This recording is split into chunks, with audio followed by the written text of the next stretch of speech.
ನಮಸ್ಕಾರ ವೀಕ್ಷಕರೇ, ನಮ್ಮ ಯೂಟ್ಯೂಬ್ ಚಾನಲ್ಗೆ ನಿಮ್ಮೆಲ್ಲರಿಗೂ ಆತ್ಮೀಯವಾದ ಸ್ವಾಗತ. 2-3 ತಿಂಗಳಿಂದ ಪಿಂಚಣಿ ಹಣ ಬಂದಿಲ್ಲವೆಂದು ನಮಗೆ ಕೆಲವು ವೀಕ್ಷಕರು ಹೇಳುತ್ತಿದ್ದಾರೆ. ಅವರಿಗೆ ಈಗ ನಾ ವಿಡಿಯೋದಲ್ಲಿ ಸಂಪೂರ್ಣವಾದ ಮಾಹಿತಿಯನ್ನು ಕೊಡುತ್ತೇನೆ. ಅದು ಅಧಿಕೃತವಾಗಿರುವ ಮಾಹಿತಿಯನ್ನು ಕೊಡುತ್ತೇನೆ. ವಿಡಿಯೋ ಕೊನೆ ತನಕ ನೋಡಿ ಮತ್ತು ನಮ್ಮ ಯೂಟ್ಯೂಬ್ ಚಾನಲ್ಗೆ ಸಬ್ಸ್ಕ್ರೈಬ್ ಮಾಡಿ. ವೀಕ್ಷಕರೇ, ಕೆಲವು ತಿಂಗಳಿಂದ ಪಿಂಚಣಿ ಹಣ ಬರುತ್ತಿಲ್ಲ. 2-3 ತಿಂಗಳಿಂದ ಪಿಂಚಣಿ ಹಣ ಬರುತ್ತಿಲ್ಲ. ಅದರ ಸಲುವಾಗಿ ಇವತ್ತು ನಾನು ಅದಕ್ಕೆ ಪರಿಹಾರ ಮತ್ತು ಅದಕ್ಕೆ ಯಾವ್ಯಾವ ಡಾಕ್ಯುಮೆಂಟ್ಸ್ಗಳು ಬೇಕು ಇದರ ಬಗ್ಗೆ ನಿಮಗೆ ಸಂಪೂರ್ಣವಾಗಿ ಮಾಹಿತಿಯನ್ನು ಕೊಡುತ್ತೇನೆ. ನೀವು ನಾನು ಹೇಳಿದಂತೆ ಡಾಕ್ಯುಮೆಂಟ್ಸ್ಗಳನ್ನು ರೆಡಿ ಮಾಡಿಕೊಂಡು ಆಯಾ ಕಚೇರಿಗಳಿಗೆ ಹೋಗಬೇಕು. ನೀವು ಇದಕ್ಕೆ ಸಿದ್ಧವಿದ್ದರೆ ನಿಮ್ಮ ಪಿಂಚಣಿ ಹಣ ಮರಳಿ ಬರುತ್ತದೆ. ನೀವು ಮರಳಿ ಪಡೆಯಬೇಕಾದರೆ ಏನೇನು ಮಾಡಬೇಕೆಂದು ನಾನು ನಿಮಗೆ ಹಂತವಾಗಿ ಅಂದರೆ ಪಿನ್ ಟು ಪಿನ್ ಡೀಟೇಲ್ ಅನ್ನು ಕೊಡುತ್ತೇನೆ. ಯಾವುದೇ ಒಂದು ತಪ್ಪು ಮಾಹಿತಿ ಇಲ್ಲದೆ ಕರೆಕ್ಟ್ ಆದ ಮಾಹಿತಿಯನ್ನು ಕೊಡುತ್ತೇನೆ. ನಾನು ಈಗಾಗಲೇ ರಿಸರ್ಚ್ ಮಾಡಿ ಮತ್ತು ಕೆಲವು ಅಧಿಕಾರಿಗಳಿಗೆ ಫೋನ್ನಲ್ಲಿ ಮಾತಾಡಿ ಅವರಿಗೆ ಕಲೆಕ್ಟ್ ಮಾಡಿದಂಥ ಮಾಹಿತಿಯನ್ನು ನಿಮಗೆ ಕರೆಕ್ಟಾಗಿ ಕೊಡುತ್ತೇನೆ. ಯಾಕೆಂದರೆ ಕೆಲವು 16 ಲಕ್ಷ ಜನ ಪಿಂಚಣಿದಾರರ ಪಿಂಚಣಿ ಹಣ ನಿಂತಿದೆ. ಅದರ ಸಲುವಾಗಿ ನಾನು ಇದರ ಸಂಪೂರ್ಣ ಮಾಹಿತಿಯನ್ನು ಪಡೆದುಕೊಂಡಿದ್ದೇನೆ. ಹಾಗಾಗಿ ನಿಮಗೆ ಈ ಸಂಪೂರ್ಣವಾದ ಮಾಹಿತಿಯನ್ನು ಹೇಳುತ್ತೇನೆ. ವಿಡಿಯೋ ಕೊನೆ ತನಕ ನೋಡಿ ಮತ್ತು ಎಲ್ಲಿಯೂ ಸ್ಕಿಪ್ ಮಾಡಬೇಡಿ. ಒಂದನೇದಾಗಿ ನಿಮ್ಮ ಪಿಂಚಣಿ ನಿಲ್ಲಕ್ಕೆ ಕಾರಣ ಏನು ಇದನ್ನ ತಿಳ್ಕೊರಿ. ನೀವು ಪಿಂಚಣಿ ನಿಲ್ಲಕ್ಕೆ ನೀವು ಎಲ್ಲೆಲ್ಲಿ ತಪ್ಪು ಮಾಡಿರ್ತೀರಿ ಅನ್ನೋದು ಒಂದನೇದಾಗಿ ಸರ್ನ ಕೇಳ್ರಿ. ಅದ್ರ ತಕ್ಕಂಗೆ ನಾವು ಒಂದು ಸ್ವಲ್ಪ ಡೀಟೇಲ್ ಅನ್ನ ಜೋಡಿಸ್ಕೊಂಡನ್ರಿ. ಸರ್ನ ಅಂತಲೇ ಅವ್ರ ಸರ್ ಏನು ಹೇಳ್ಯಾರ ಗೊತ್ತೈತೇನ್ರಿ? ಸರ್ ಅವ್ರ ಪಿಂಚಣಿ ನಿಲ್ಲಕ್ಕೆ ಕಾರಣ ನಾರ್ಮಲ್ ಆಗಿ ಇಲ್ಲೇ ಭಾಳ ದೊಡ್ಡ ಪ್ರಾಬ್ಲಮ್ ಇರಂಗಿಲ್ರಿ. ಇಲ್ಲೇ ಇರ್ತಾವ್ರ ಮೇಜರ್ ಆಫ್ ದ ಪ್ರಾಬ್ಲಮ್ ರೀ. ಒಂದನೇದು ಅವ್ರು ಹೇಳಿದ ಪ್ರಕಾರ NPCI ಮ್ಯಾಪಿಂಗ್ ಆಗಿರಂಗಿಲ್ರಿ ಸರ. ಅದ್ರ ಸಲುವಾಗಿ ಮೋಸ್ಟ್ ಆಫ್ ದ ಕೇಸಸ್ದಾಗ ಇದ ಪ್ರಾಬ್ಲಮ್ ಇರೈತ್ರಿ. ಬರೀ ನಾರ್ಮಲ್ ಸೊಲ್ಯೂಷನ್ ರೀ. ಇವೆಲ್ಲಕ್ಕೂ ಪರಿಹಾರಗಳನ್ನ ಹೇಳ್ತೇನ್ರಿ ಸರ್. ಮತ್ತು ಎರಡನೇದು DBT ಇಂದ್ರನು ಇದಾಗಿರಂಗಿಲ್ಲ. ಇವಕ್ಕೆ ಎರಡಕ್ಕೂ ಏನೇನು ಮಾಡ್ಬೇಕ್ರಿ ಅಂದ್ರೆ NPCI ಆ್ಯಂಡ್ DBT ಮ್ಯಾಪಿಂಗ್ ಇವು ಹೆಂಗೆ ಮಾಡಿಸ್ಬೇಕನ್ನೋದು ಹೇಳ್ತೇನೆ ನೋಡ್ರಿ. ನಿಮ್ಮ ಊರಿನ ಅಂದ್ರೆ ನಿಮ್ಮ ಬ್ಯಾಂಕ್ ಅಕೌಂಟ್ ಎಲ್ಲಿ ಇರ್ತೈತ್ರಲ್ಲ ಅಲ್ಲಿ ಹೋಗಿ ನಮ್ದು NPCI ಮ್ಯಾಪಿಂಗ್ ಆಗೈತಿ ಇಲ್ಲ ನೋಡಂತ ಹೇಳ್ಬೇಕಂತ್ರಿ. ಅವ್ರ ಕರೆಕ್ಟಾಗಿ ಹೇಳ್ತಾರ್ರಿ ಆಗೈತಿ ಇಲ್ಲ ಅಂತೇಳಿ. ಲಿಂಕ್ ಆಗಿರ ಅವ್ರೊಂದು NPCI ಲಿಂಕ್ ಆಗಿದ್ದ DBT ಲಿಂಕ್ ಆಗಿದ್ದನ್ನ ಒಂದು ಸೀಟ್ ಒಂದು ಪೇಪರ್ ಅಂತ ತೆಗೆದುಕೊಡ್ತಾರೆ. ಆ ಪೇಪರ್ ಅಂತ ತಗೊಂಡು ಇಟ್ಕೋರಿ. ಎರಡನೇ ಪ್ರಾಬ್ಲಮ್ ನೋಡೋಣ್ರಿ. ಇದು ಒಂದನೇ ಪ್ರಾಬ್ಲಮ್ ಅಲ್ಲೇ ಸೊಲ್ಯೂಷನ್ ಸಿಕ್ತ್ರಿ. ನಿಮಗೆ ಏನು ಮಾಡ್ಬೇಕ್ರಿ? ಬ್ಯಾಂಕಿಗೆ ಹೋಗ್ಬೇಕ್ರಿ. ಆಧಾರ್ ಕಾರ್ಡ್ ಪ್ಯಾನ್ ಕಾರ್ಡ್ ತೊಗೊಂಡು ನಿಮ್ಮ ಬ್ಯಾಂಕಿಗೆ ಹೋಗ್ರಿ. NPCI ಮ್ಯಾಪಿಂಗ್ ಆಗೈತಿಲ್ಲ ಕೇರಿ. ಆಗಿಲ್ಲ ಅಂದ್ರೆ ಮಾಡ್ತಾರ್ರಿ. ಮಾಡಿದ ಕೂಡ ಇದು ಅಲ್ಲಿ ಪ್ರಾಬ್ಲಮ್ ಸಾಲ್ವ್ ಆತ್ರಿ. ಇನ್ನು ಎರಡನೇ ಪ್ರಾಬ್ಲಮ್ ಏನ್ರಿ? ಎರಡನೇ ಪ್ರಾಬ್ಲಮ್ ರೀ KYC. ಇವು ಮೋಸ್ಟ್ ಆಫ್ ದ ಕೇಸಸ್ದಾಗ ಇವು ಪ್ರಾಬ್ಲಮ್ ಇರ್ತಾವ್ರಿ. KYC ಮಾಡ್ಸಿರಂಗಿಲ್ರಿ ನಮ್ಮ ಜನ. KYC ಮಾಡಿಸಬೇಕು. ಇದಕ್ಕೆ ಏನೇನು ಮಾಡ್ಬೇಕು ಅನ್ನೋದನ್ನು ನಿಮ್ಗೆ ಕರೆಕ್ಟ್ ಹೇಳ್ತೇನ್ರಿ. ಯಾಕಂದ್ರೆ ಇದು ಆಗಿಂದಾಗ ಹಾಕೋ ಕೆಲಸ ರೀ, ಈಜಿಯಾಗಿ ಕೆಲಸ.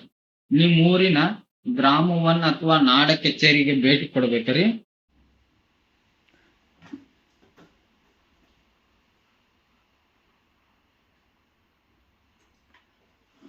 ಹೇಳತ್ತಿದ್ದಲ್ರಿ KYC ತಾತ್ಕಾಲಿಕವಾಗಿ ನಿಮ್ಮ ಪಿಂಚಣಿ ಹಣ್ಣು ತಡೆ ಹಿಡಿತೈತ್ರಿ. ಅದು ಒಂದು ಕಾರಣ ರೀ. ಇವೆಲ್ಲದಕ್ಕೂ ಒಂದು ಪರಿಹಾರಗಳನ್ನ ಹೇಳ್ಕೊತ ಹೋಗ್ಕೊಂಡ್ರಿ.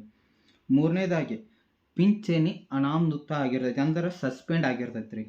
ಇದಕ್ಕೆ ತಾಂತ್ರಿಕ ದೋಷ ಇರ್ಬೋದ್ರಿ, ಆಧಾರದ ಮಿತಿಗಳು ಇರ್ಬೋದು, ಇತರ ಕಾರಣಗಳಿಂದ ಹಿಂಗೆ ಮಾಡಿರ್ತಾರೆ, ಪಿಂಚಣಿ ತಡೆ ಹಿಡಿದಿರ್ತಾರೆ. ಈಗ ಇವಕ್ಕೆ ಪರಿಹಾರಗಳನ್ನ ನೋಡೋಣ್ರಿ. ಈಗ ಒಂದನೇ ಪರಿಹಾರ ಏನಂದ್ರೆ ಬ್ಯಾಂಕಿಗೆ ಹೋಗಿ ನಿಮ್ಮ ಪಾಸ್ಬುಕ್ ಎಂಟ್ರಿ ಮಾಡಿಸ್ರಿ. NPCI ಮ್ಯಾಪಿಂಗ್ ಮಾಡಿಸ್ಬೇಕ್ರಿ. ಸಕ್ರಿಯವಾಗಿದೆ ಅಂದ್ರೆ ಅವ್ರ ಕಡೆ ಒಂದು ಇದು ಸಿಗ್ತೈತೆ ರೀ, ಒಂದು ಪೇಪರ್ ಕೊಡ್ತಾರೆ ಸಕ್ರಿಯವಾಗಿದೆ ರೀ.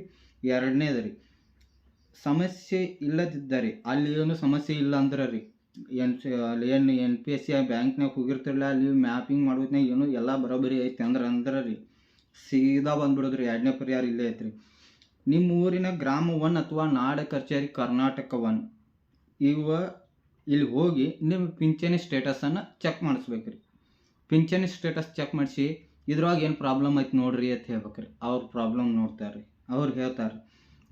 ಒಂದನೇದಾಗ ಏನು ಇರ್ತೈತೆ ರೀ, ಮೇಜರ್ ಕೇಸಸ್ದಾಗ ಹೋಲ್ಡ್ ಐತೆ ಇಟ್ಟಿರ್ತಾರೆ ರೀ, ಒಂದೊಂದು ರಿಜೆಕ್ಟೆಡ್ ಅಂತ ಬಂದಿರ್ತಾರೆ ರೀ, ಒಂದು PPO ಇನ್ಆ್ಯಕ್ಟಿವತೆ ಬಂದಿರ್ತಾವೆ ರೀ. ಇವು ಇಂಥವು ಏನಾರು ಪ್ರಾಬ್ಲಮ್ ಬಂದು ಅಂದ್ರೆ ಏನು ಮಾಡ್ಬೇಕು ರೀ, ಇದು ದೊಡ್ಡದು ರೀ. ಇವು ಪ್ರಾಬ್ಲಮ್ ಬಂದಿರ್ತಾವೆ ರೀ ಆಲ್ಮೋಸ್ಟ್ ಆಲ್ ಜನಕ್ಕೆ ರೀ. ಈ ಪ್ರಾಬ್ಲಮ್ ಅದಕ್ಕೆ ಬಂದಾವ ಅನ್ನೋದು ಗೊತ್ತಿರಂಗಿಲ್ಲ ರೀ, ಏನು ಅನ್ನೋದು ಗೊತ್ತಿರಂಗಿಲ್ಲ ರೀ. ಈಗ ಏನು ಮಾಡಕ್ಕೆ ಹೋಗ್ಬೇಡ್ರಿ, ನಿಮ್ಮ ಎಲ್ಲ ಡಾಕ್ಯುಮೆಂಟ್ಸ್ಗಳು ನೀವು ಕರೆಕ್ಟಾಗಿದ್ದರೆ ಇದು ನಿಮ್ಮ ಹಕ್ಕು ರೀ. ನೀವು ಕೇಳ್ಬೇಕು, ನಿಮ್ಮ ಡಾಕ್ಯುಮೆಂಟ್ಸ್ಗಳನ್ನ ಎಲ್ಲ ತೊಗೋಬೇಕು ರೀ.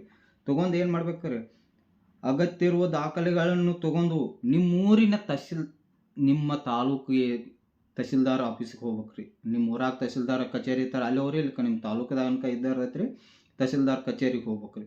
ನೀವು ಅರ್ಜಿ ಸಲ್ಲಿಸಿದ ಒಂದು ಇದಿರತ್ತೆ ರೀ, ಅದನ್ನು ತೊಗೋಬೇಕು ರೀ. ನಿಮ್ದು ಈಗ ಯಾವುದ್ರ ಸಲುವಾಗಿ ನಿಂತೈತೆ ಅನ್ನೋದನ್ನ ಈಗ ಗ್ರಾಮವನ್ನಾಗ ಅಥವಾ ಕರ್ನಾಟಕನಾಗ ಲಿಸ್ಟ್ನಾಗ ಕೊಡ್ತಾರಲ್ಲ ರೀ, ಅವನ್ನ ತೊಗೋಬೇಕು ರೀ. ಅವನ್ನ ತೊಗೊಂಡು ಅವ್ರ ಕಡೆ ಹೋಗ್ಬೇಕು ರೀ. ಇದ್ದವ್ರು ನಿಮ್ಮ ಅರ್ಜಿನ ಪರಿಶೀಲನೆ ಮಾಡಿ ಕೊಡ್ತಾರೆ. ಪರಿಶೀಲನೆ ಮಾಡಿರಂದ್ರೆ ಅಲ್ಲೂ ಇಂಪಾರ್ಟೆಂಟ್ ರೀ, ಅವ್ರೊಂದು ಇದನ್ನು ಕೊಡ್ತಾರೆ, ಎನ್ಕ್ಲಾಸ್ಮೆಂಟ್ ಸ್ಲಿಪ್ ಅಂತ ಕೊಡ್ತಾರೆ ರೀ. ಆ ಸ್ಲಿಪ್ಪನ್ನು ಇಸ್ಕೊಂಬರ್ಬೇಕು ರೀ. ಸ್ಲಿಪ್ ಇಸ್ಕೊಂಬಂದು ಅದನ್ನು ಸುರಕ್ಷಿತವಾಗಿ ಇಟ್ಕೋಬೇಕು ರೀ. ಇಟ್ಕೊಂಡು ಅಂದ್ರೆ ಇವತ್ತು ಹೋಗಿರಿ ಅಂದ್ರೆ ಒಂದು ತಿಂಗಳದ ಪಿಂಚಣಿ ಮುಗಿದು, ಯಾಕಂದ್ರೆ ಈ ತಿಂಗಳು ನಿಮ್ಮದು ಆ್ಯಕ್ಟಿವ್ ಆಗಿರ್ತೈತೆ ರೀ. ಮುಂದಿನ ತಿಂಗಳ 1ನೇ ತಾರೀಕು ರೀ ಅಂದ್ರೆ 10ನೇ ತಾರೀಕು ಒಳಗೆ ನಿಮ್ಮ ಪಿಂಚಣಿ ಹಣ ಬರ್ಬೇಕು ರೀ. ಅವಾಗ ಏನು ಬರಲಿಲ್ಲ ಅಂದ್ರೆ ಮತ್ತೇನು ಮಾಡೋಂಗಿಲ್ಲ ರೀ ಸರ್, ಮತ್ತೆ ತಹಸೀಲ್ದಾರ್ ಆಫೀಸ್ಗೆ ಹೋಗ್ಬೇಕು ರೀ, ಕೇಳ್ಬೇಕು ರೀ, ಇದು ನಿಮ್ಮ ಹಕ್ಕು ಐತೆ ರೀ. ಹೋಗಿ ಹಿಂಗೆ ಆಗೈತೆ ರೀ ಸರ, ನೀವು ಹಾಸಲ ಹಾಕಿರಿ, ಅವ್ರು ಕೊಟ್ಟಿರ್ತಾರೆ ಒಂದು ಸ್ಲಿಪ್, ಆ ಸ್ಲಿಪ್ ತೋರಿಸಿದಂದ್ರೆ ಅವ್ರಿಗೂ ಐಡಿಯಾ ಪೂರ್ತಿ ಬಂದ್ಬಿಡತ್ತೆ ರೀ. ಮತ್ತು ನೀವು ಏನೂ ತೊಗೊಳ್ದ ಹೋಗಕ್ಕೆ ಹೋಗ್ಬೇಡ್ರಿ, ಯಾಕಂದ್ರೆ ತಹಸೀಲ್ದಾರ್ ಆಫೀಸಿಗೆ ಹೋಗೋದ ನೀವು ಅಪ್ರೂಪ್. ಅಲ್ಲಿ ಹೋದ್ರಿ ಅಂದ್ರೆ ಈ ಡಾಕ್ಯುಮೆಂಟ್ಸ್ಗಳು ಬೇಕಾಗ್ತಾವ್ರಿ ಕಂಪಲ್ಸರಿ. ಇವನ್ನ ತೊಗೊಂಡು ಇಷ್ಟು ಹೋದಿರತ್ತಿಕ್ಕೋರಿ ನೀವು, ನಿಮ್ಮ 100% ಅಂದ್ರೆ ನಿಮ್ಮ ಪಿಂಚಣಿ ಹಣ ನಿಮಗೆ ವಾಪಸ್ ಬರ್ತೈತೆ ರೀ. ಎಲ್ಲ ಡಾಕ್ಯುಮೆಂಟ್ಸ್ ಕರೆಕ್ಟಾಗಿ ಇಟ್ಕೊಂಡು ಹೋಗ್ರಿ. ಮತ್ತು ಈ ಮಾಹಿತಿ ನಿಮಗೆ ಇಷ್ಟ ಆಗಿದ್ರೆ ನಮ್ಮ ಯೂಟ್ಯೂಬ್ ಚಾನಲ್ಗೆ ಸಬ್ಸ್ಕ್ರೈಬ್ ಮಾಡಿರಿ. ಮತ್ತು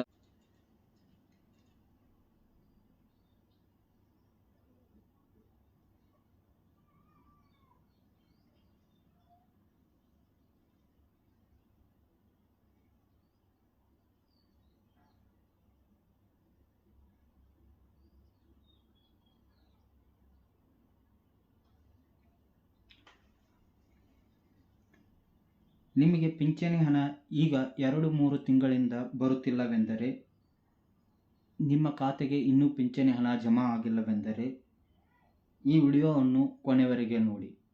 ನಿಮಗೆ ಇದರಲ್ಲಿ ಸಂಪೂರ್ಣವಾದ ಮಾಹಿತಿಯನ್ನು ಕೊಡುತ್ತೇನೆ. ಮುಂದಿನ ವಿಡಿಯೋದಲ್ಲಿ ಸಿಗೋಣ್ರಿ. ಜೈ ಹಿಂದ್, ಜೈ ಕರ್ನಾಟಕ.